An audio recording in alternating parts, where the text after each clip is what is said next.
Welcome to History Adventuring. This is episode number 248. I'm Brad Hall, and today we're exploring Catlin Court in historic Glendale, Arizona. Downtown Glendale is an amazing place with houses that go back over 100 years. I have mixed feelings about this area, as I know that the city of Glendale would like to see businesses there to be more successful and more filled with crowds of people, which really doesn't happen in spite of the promotions that are regularly done.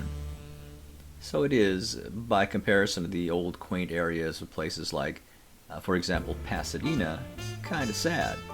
There are antique shops and interesting places to walk, but the neighborhood is still kind of rough and there are still plenty of empty buildings and empty lots. But I love it. I don't want my history adventuring to be just like going to Disneyland, with everything so crowded that all you remember later is standing in line, and everything is so perfect that it's unrealistic. Downtown Glendale isn't crowded, and there are enough rough edges that you won't feel like you're in an artificial place.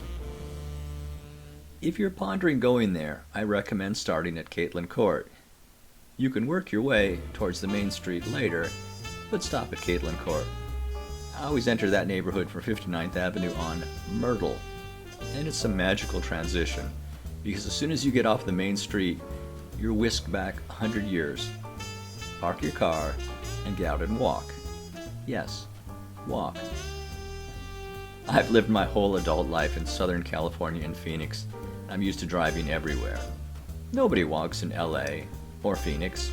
Well, almost nobody. And since these towns have been car scale for so long, it's difficult to find places that are human scale. And in those places you can put your feet on the ground, walking under the trees. I took some photos of the houses, but only as a typical example of what you'll see. The houses in Catlin Court are businesses, mostly selling antiques and bric-a-brac, none of which really interests me. There's a place that sells ice cream, which I like, and what I like best is to just sit there and find myself very far away in time and space from the modern world.